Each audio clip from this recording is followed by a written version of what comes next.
Just a reminder, today's conference.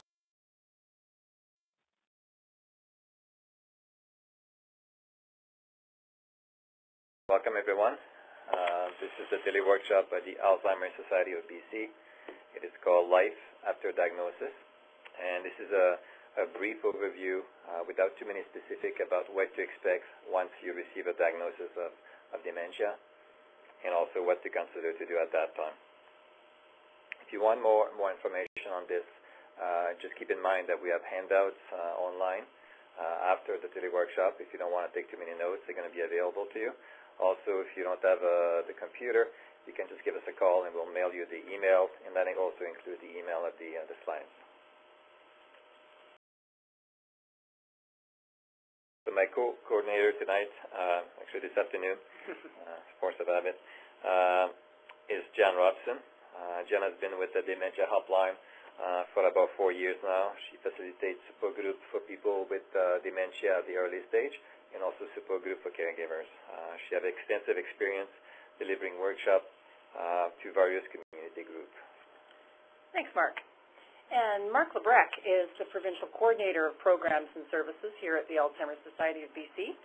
He has experience facilitating support groups as well, leading workshops, and presenting lectures to a wide variety of audiences. So, life after diagnosis, today's topic.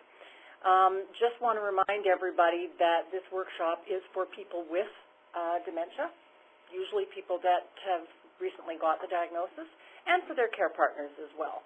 So we will be talking in terms of both sides of the equation as we're presenting the material. We want to give you a little bit of information about Alzheimer's disease and other dementias. Those of you who have taken other teleworkshops will already have this information. It will be a refresher.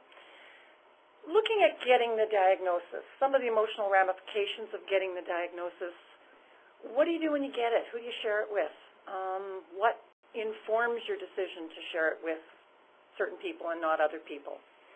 And we also want to leave you with a bit of a three-step process, a three-step plan, if you want to call it. Plan, walk, learn, that will hopefully help guide you as you start on this journey. And maybe just a little note for people who have the computer, if you're online, you can see it toward the bottom on the left side of your screen. It says full screen. There's a little box there. If you click on that, the slide will be the full size of your computer screen. The downside of that, you'll be missing Jan and I, because you'll be missing the camera. And I won't blame you if you go that way. What a loss.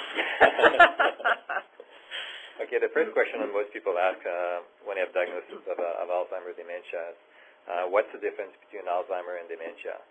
So the short answer is Alzheimer is a type of dementia. So think of dementia as being like this, and Alzheimer is one of the illnesses that will cause dementia. So when we think of dementia, and that's what we refer to during this teleworkshop, is all the people that have those cluster of symptoms associated with brain damage, and that involves like memory loss, problem with coordination, judgment, everything that goes with that. And those brain damage and those symptoms are caused by different illnesses, including Alzheimer. We got what else? Vascular dementia, Lewy body disease, frontotemporal dementia, and other dementia. These are all progressive dementias that we're talking about here. They get worse, is the bottom line with each of these diagnoses. Yeah, so dementia, when we talked about it, it's a general term including all of these people. Keep in mind that Alzheimer's disease is probably one of the most popular, the most frequent type of diagnosis of dementia. And as you were saying earlier, like also a lot of the time people get mixed dementia diagnosis, and usually that's two type of illnesses combined together. And a lot of the time also, Alzheimer is one of those two. So, you go to the doctor, you get the diagnosis. It's Alzheimer's disease, it's vascular dementia, whatever type of dementia, as Mark just mentioned. How do you feel? How do you react? Basically, for most people, it can be a real stew of emotions that can go on. It's really important to stress that there's no right and wrong reaction to this. There's no right and wrong feelings. You will feel what you feel, and this can be all over the map. Often what people do initially feel is shock, numbness. even if you had suspected this would be the diagnosis, even if, you know, you were pretty sure that this was what was going on as the family member or as the person with dementia, just hearing those words can still be a real shock. That can go into disbelief, denial. You know, doctors don't know everything. They don't know what they're talking about. I think they've got it wrong. My family member's been having a few good days. It can't be true. That kind of feeling. That can go into anger, frustration. Why me? Or why our family? It's not fair. This shouldn't be happening. You know, I eat well, I exercise, I do everything you're supposed to do. How come? So those kinds of feelings. And then often that goes into sadness. You know, that kind of, it's not acceptance, but that almost resigned kind of feeling and feeling the loss of what could be. Ultimately, hopefully, there will be some acceptance. Acceptance not being necessarily that this is something that you want, because it's not, but just that sense that, okay, it is what it is, let's go forward. For some people, too, and this isn't actually on your diagram, for some people, relief. Often the first feeling for a lot of people is relief. There's a name to it. You know, they know something's been going on. They've been going through this process, often for quite some time, and they may feel very relieved that they actually have a name for it. Now, the feelings and the phases that I just mentioned, they're not neat, and they don't go in a nice, neat order. And they will be experienced and re-experienced, and in various orders. And this is particularly true with a disease like Alzheimer's disease and other dementias, because there are continuing losses. So you no sooner get to the point where you've accepted the way things are, and they change. And so you can then go through this whole slew of emotions again in various orders. So just to be aware that it's happening. As you experience more and more losses, you might go through these phases over again, And just to mention that some people might not experience all these phases. For sure. Just because they're there. Yeah. Kind of remind me of a friend of mine, because he has tendency to re-experience some of the phases. She was dealing with something similar to dementia. I think her daughter had a severe mental illness the past 10 years, so it's not something new. So she's been working through those phases for a long time now, and she was pretty close to the acceptance level most of the time. You know, it fluctuates. And one day she had just ended up meeting one of the close friends of her daughter, and just seeing that person, how she was functioning compared to her daughter, and that she was a bit surprised to see her there. Took her aback a little bit, and then she couldn't speak. She felt like crying, and then she said, I'll go back to explain to her, and then she couldn't speak again. She felt like crying. So a lot of these phases actually end up coming back to her because something new happened. And it's a she was realization. reminded of what her daughter has lost with this disease. What it could have been. Yeah. So, you know, as John was saying, all of these are all natural feeling, and it's part of the process. So sharing the diagnosis, we're going to talk about this a little bit because obviously this, as you know, there's some stigma out there based on a lack of education. You don't know how people are going to react when you tell them the diagnosis, how they're going to treat you. And also to the other aspect of that, the other side of the medal is like, I might feel a bit embarrassed about me, myself, having that diagnosis and sharing with other people. So those two things always keep in mind. So the first thing is if the person with dementia choice, but the caregiver needs support too. We've been talking about this one for a while. So, and actually, I know on this call, I don't think we have anyone with dementia, but if we do, I'd be happy to hear from you. So basically what we're saying here is like it's the person with dementia decision to share or not to share the diagnosis, and they might share with, you know, when they want to do this, at one point, in what circumstances, what situation, who they want to do it to, and that's all their right. And at the same time, too, by having that right, you kind of limit the caregiver or the care partner and say, well, no, you cannot tell our friend, you cannot tell the rest of the family because I'm not quite ready to do that. The other side of this is sometimes that could be a long time. Some people it's a few days, some people it's a few months, some people it's a few years. So in terms of the caregiver, also there's some need there that you need support. You need to talk to people. That's too much of a big news to carry by yourself. This is why we put that there. This is, I think, one of the reasons why. One of the good parts about getting the diagnosis fairly early in the disease, because then you're in a position as the person with dementia and as the family to really have a good discussion about this, and hopefully to respect each other's needs and points of view so that you can come to a solution that works for both of you. When the diagnosis comes much, much later, that kind of discussion is so much harder, and it makes this decision very difficult when you're trying to respect the person with dementia's need to keep it private, but you know yourself you need support, but you can't discuss it. It's difficult to discuss. So this is a real important part of looking for that diagnosis as early as possible. Also, one factor in influencing that decision might be the degree of closeness to people you want to share with. So most people, they will share with people they're very close to. There's some exception to that, obviously, but usually the closer they are, the more apt they are at having empathy and wanting to help. And and this is why. What do you want? What's the good thing about sharing? So in my opinion, like support is a huge part of it. Somebody you can talk to, somebody you can ask the ideas about what's happening, you're feeling. You're not alone, and somebody to communicate with. Also, friends and people who are close to you might be. So it's a tough choice, and that's part of some of the decision making that has to be done when you get this diagnosis. What now? We mentioned in the agenda that we've got sort of a three-step thing we want to talk about. First step being plan for the future, taking the opportunity now, walk, staying active, and learning about the illness, learning about ways to stay connected. So this is what we want to do really for the balance of this workshop. Now planning. Planning now gives you control over your lives. As the person with dementia, it gives you the opportunity to ensure that you have a voice in your future. Even when your disease gets you to the point where you cannot contribute to decisions on your own behalf, you've had your input way back when you got the diagnosis. So the planning now is so important for that. For the family members, for people who care about the person with dementia, it's equally important because making decisions for somebody else, particularly making decisions for another adult, is tough. It's very tough. Even when it's a person you love and you know extremely well, you're making important life decisions for them. And if you've had the chance to have these discussions and to know absolutely what is important to them and what they want, it can make those tough choices that much easier.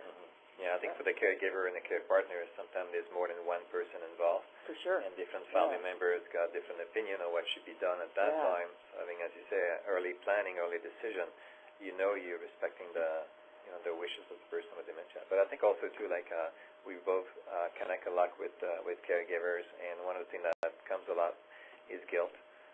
People making decision, and should that person do this, should that person do that, should the person go in long-term care facility?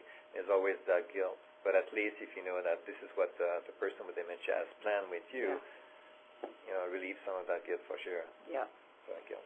I always tell people guilt is Alzheimer's middle name. It just infuses so much of how we feel when we're dealing with this disease. We can't do enough. We can't do it properly. On and on and on. And guilt rears its head. Now, with some of this planning, I just want to reinforce what Mark said earlier, which is this is just a quick rundown. We just want to give you some food for thought at this point.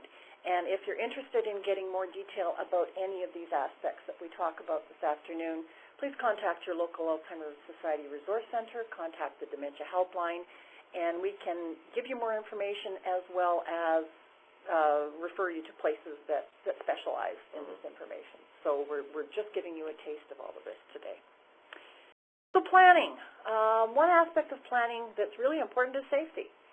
And we've divided into three categories. First is home.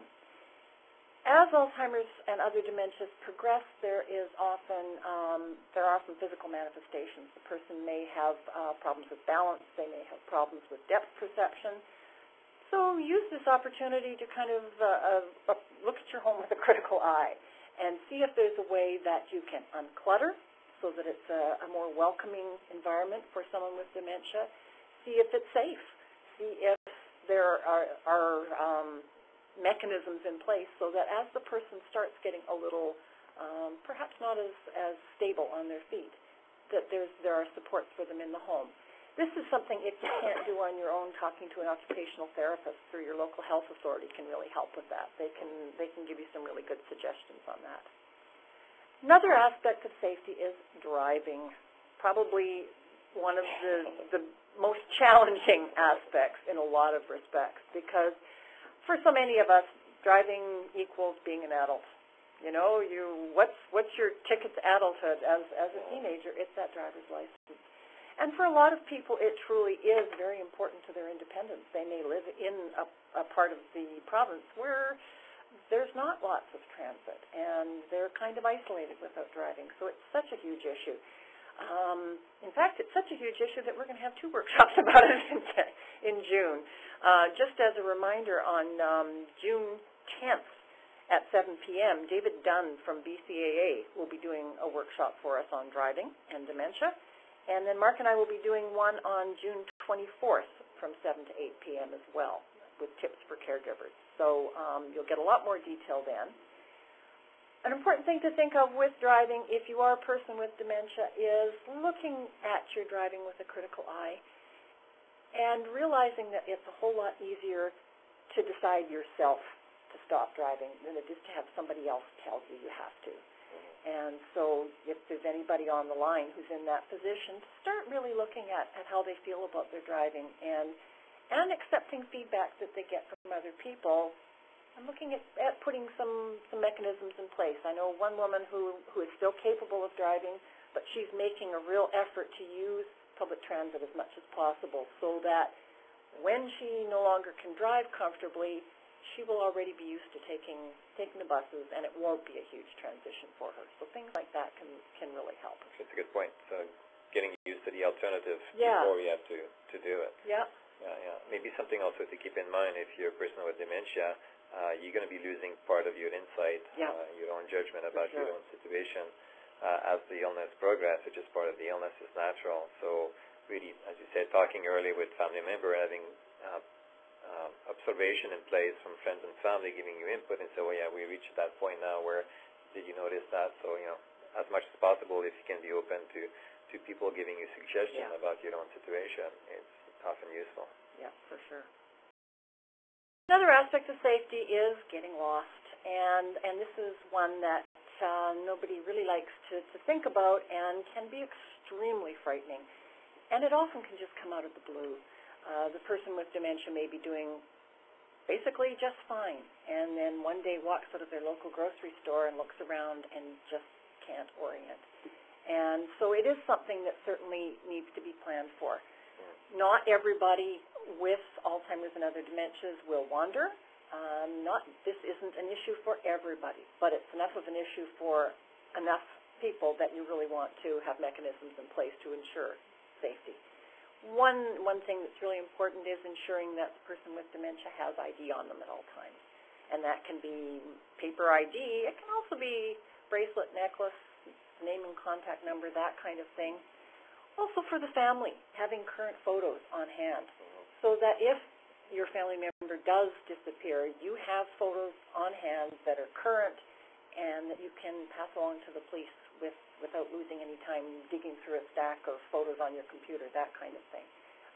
That's helpful. Yeah, we do presentation to caregivers and care partner, and one of the responses we got sometime when we talk about wandering and getting lost is I'm okay because the person with dementia with me doesn't do that, doesn't get lost. So they're not that receptive about getting the information. The problem is once they get lost, now they're very receptive. But as you say, if you can plan ahead, if it happens, you're going to be ready, but it's going to be a quick way to retrieve the person with dementia to help them find their way home. Yeah. And once again, for more details on this, by all means, call your local resource center, call the dementia helpline, and we can get you more information on wandering, on strategies to put in place to hopefully make this less of a problem for you. I'm thinking also we have a little tool. It's a little card that people can put in their wallets. If you're having to be a person with dementia, you can have this little card that says something like, I have dementia, please be patient, or some help, something like that. So it's something that you can keep in your wallet, but at one point if you just find yourself disoriented or lost, you have a bit of a backup that they might be willing to help you or understand the situation a bit better. Just one more thing, too, about, sharing the diagnosis. to me, that's another reason for sharing the diagnosis is this whole safety piece, you know. Yeah. If you have been living in pretty much the same neighborhood for a while, having the neighbors know it's another set of eyes. And so if your family member is walking to the store but looking very confused and very upset, that the person down the street will go over and say, so Joe, what's going on? You know, you're having a rough day today. And they'll know what's going on. So that's an added measure of safety, that whole sense of community, if that's possible where you live. Yeah, I mean, just talking about driving too, knowing that your best friend or your neighbors also go to church on Sunday can give you a ride and a bit more accommodation that way. Yeah, and that's not possible for everybody for sure, but where it is possible, that can really help. Now, another aspect of planning is financial, and I just want to mention right now that one of the handouts that we'll have for you at the end of this is called Ready, Set, Plan, and this has a whole bunch of suggestions of things to start looking at for planning, so that will be available to you. In terms of financial planning, there are tax credits that are available. Talk to, again, your local resource center. Talk to a financial professional about what kinds of tax credits are available to you. Looking at power of attorney, enduring power of attorney for financial matters, particularly as it relates to property. Arranging access to bank accounts, so, you know, having a cosigner, that kind of thing, so that once the person with dementia is no longer able to do their own banking, there's somebody else there that has access. Another thing that can take a lot of pressure off both sides is just doing the automatic bill payments. It's easier for the person with dementia. It's easier for the family member. It's one less chore. There are going to be enough chores that you'll have to look at taking over as time goes on. Anything you can get done with automatic withdrawals, one less thing off your plate. That's a good tip, Yeah. Also, you also need to look at your living arrangement. So home and community care, it's an excellent place to maybe to start your search. You have a lot of services. It encompasses most of the services available. And they have social worker there and case manager, so it's a good place to start. Look at what kind of help you might get at home. Most of the help usually is focused on care for the person with dementia, but there might be other things available. Respite services. If you're a caregiver or a care partner, this is something you will need at one point, as we mentioned a few times before. It's not just a Teleworkshop, it's the one before. This is not a sprint, this is more like a marathon, so it's a long haul. If you're a care partner, you will need to take break once in a while just to keep your energy up. And also to be a better care partner, you need to recharge your body once in a while. So this service available for that. This service available, respite services for people with dementia, and it's a good thing too if you're a person with dementia having a break once in a while from the same person all the time. Especially since because you lose a bit your mobility, you're always together now, that distance might be beneficial. There's the program. They have some good one, and it's for people with dementia, and you have a chance to communicate and look at issues with other people in the same boat as you, sharing the same experiences. They do different activity there. There's housing services. This is not for everyone, but I would say the majority of people at one point will require some kind of housing services. So something to look at. The sooner you do that, again, the better. Talk to home and community care about this. There's different resources on that, but they're a good starting point. Plan now a bit, like when would that be a good time for the person to say, well, I want to go to housing when I become a burden this way or when this happens. If you're a caregiver, also look at your own ability to keep the person at home. And it's not the longer the better. It's what best fits the needs of the caregiver and the need of the person with dementia. So keep that in mind and look at options. What's out there? Talk to them. Have a look even. I can go and visit some long-term care facility or other type of facility and see what's useful, see what would you like. Sometimes keep in mind it's not because you need it next week that it's going to be there. Yeah, you're not committing yourself now for the future. You're just checking things out. And sometimes too there's long waiting lists. So try to get a feeling for that. And if it's like a 6-month waiting list, if it's more, if it's less, maybe plan with that. Well, that's less of an issue with subsidized care. But talk to home and community care so you get the details on what you need to know and how you should go about doing this. Planning your health. Again, we talked about this a bit earlier, but so what kind of care would you like to receive? And so communicate your wishes to your family, to care partner, to other people. A representation agreement is a tool that you can actually write down all the things that you want to happen, the thing you don't want to happen in terms of what kind of care you would like to receive. It's legal, but it's legally binding, yeah.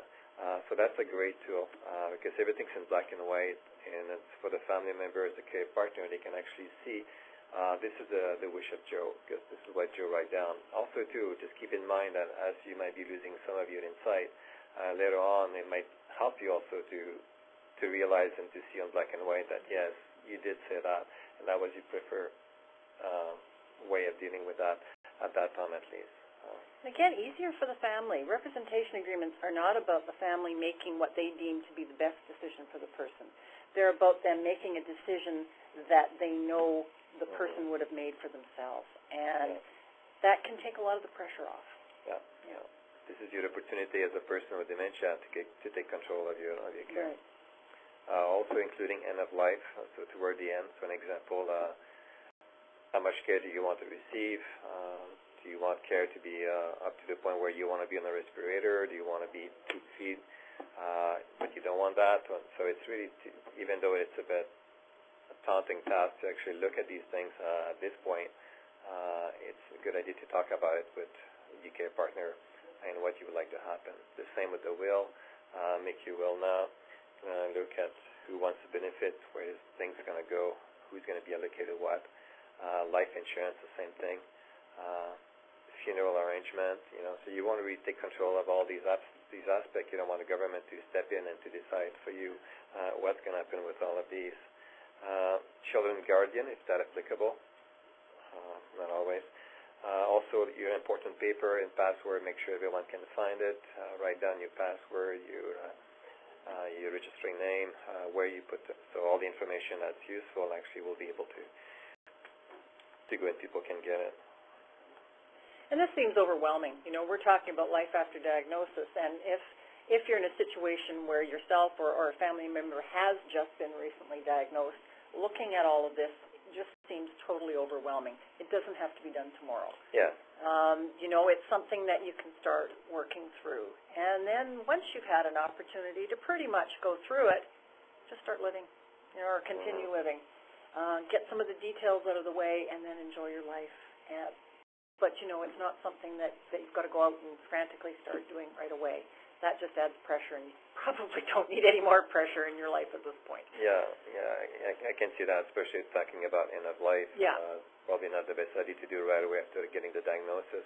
You also need to think about, you need to do some of that stuff, taking a break, thinking about your emotional life. Yeah. What makes sense. But at one point, we do encourage you to look at this thing before you get to that point. And again, it's about taking control over your life. Yeah. So another aspect of this 3-point plan, if you want to call it that, is we've got it as walking. But it doesn't have to just be walking. What we're talking about here is exercise. And this almost seems like a self-evident thing when you're looking at dealing with a serious illness and trying to keep yourself as healthy as possible. But it is something that so many of us forget. As the person with dementia, you may find that the get up and go has gone up and went. It's hard to motivate yourself. As the caregiver, you may feel that I've got enough to do. I don't have time to schedule in exercise, but it's important. Exercise every day if you can. If not, at least 3 times a week, getting your heart rate raised a little bit. It's a good exercise for both of you. And if you're a person that has mobility issues, there are other exercises that you can do besides walking, that kind of thing. Yeah, and you can do it together. You can do it separately too. Yeah.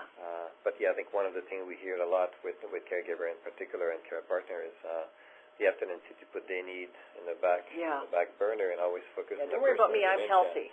Yeah. And again, it's a marathon, so you're not going to last until the end. You won't be able to provide the services that you want to provide to the person with dementia if you don't take care of yourself starting on day one. And that's going to be a good exercise actually to really having a priority that you're going to take care of yourself, both the person with dementia, but also the caregiver too. Yourself, for sure. And exercise is a healthy brain activity. And when we say that, we don't mean that it will cure Alzheimer's or that it will guarantee that you won't get Alzheimer's, but it will allow you to function in the most optimal way possible for you and to deal with symptoms of dementia in the best way possible, I guess is maybe a way to put it. Keeps you healthy.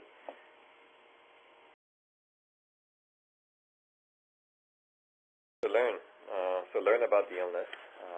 It's never too late, and you never know too much. And she's looking at our website there, I'm pretty sure. Yeah, it's Teleworkshop. So learn about the disease. It's the more you know about the illness, the easier it is to deal with it. The more you understand it, you can learn strategies, and I think the Alzheimer's Society of BC is good that way. We have, the support group, and there's information there. There's dementia series, we have workshops, Teleworkshop, and it's a great place to learn strategy about how to cope. The difference between somebody who knows what they're doing and they have some strategies, or they talk to people, they have some ideas what's happening first of all, then they understand it, and they have some ideas what to do about it. It's the same situation. It makes a world of difference. So the better you, the more you know, the better equipped you are to deal with the situation. Some people, I think, got sometimes a tendency to not wanting to look too much ahead because it is a bit depressing and it's one loss after the other. And then I heard people saying that, when I get there, I'll see what happens. And, well, first of all, personally, I don't think you can fool yourself. But the main thing is when these things happen, it becomes more like a crisis because you're not prepared for it. You don't have the tool to deal with it versus the person who's a bit more prepared, understands the situation, is actually able to deal with it more efficiently and with way less stress. Having said that, people have different ways of coping. Somebody described it to me as like drinking coffee. Some of us are sluggers. We take the hot cup of coffee and we slug it back. Other people like to sip it. Sipping is okay, as long as you just keep sipping that cup and gradually learn more and more so that you're better in control. Good point, yeah. Find your own pace. Yeah. So try new things. If you're a person with dementia, if you're a caregiver, your life is not just dementia. It's one of the things that happen in your life. So we both know a person with dementia at the early stage, and she's still at the early stage for a long time. And at one point she realized she won't be able to travel as much as before because of dementia. To stay in contact with her friends, so she decided, okay, I'm going to learn to use the computer, just like the picture that we saw before, and she learned to use email. So now she's in contact with her friend, and actually she volunteers for us, and she helps us, and we're in contact to the business-wise through the internet, through the email. So it's never too late to learn things. Obviously, it took her a bit longer. It was more determination on her part to achieve that, but she did. Stay in touch with others. Maybe, in my opinion, one of the worst things you could do is totally isolate yourself. And that's as a caregiver or as the person with dementia, for sure. Excuse me. So isolation might be your worst enemy. So keep an active social life. It keeps you emotionally, socially, intellectually healthy, connected with people. We all need people. We need to share. And then again, there is life beyond the topic of dementia. We don't want to make your life revolve around it, even though we talked about planning and learning about it, but it's within a balance. So stay connected. So to summarize, it's really important to plan now for the future. It's your way of having control over what often seems like a very uncontrollable situation. Dementia is very destabilizing for everybody concerned. So this is at least your opportunity to get some control over what you're dealing with. Take care of yourself. As Mark mentioned earlier, Alzheimer's is a marathon. It is not a sprint. Anybody can run a block quickly. If you're going to try to run that quickly for 30 miles, good luck.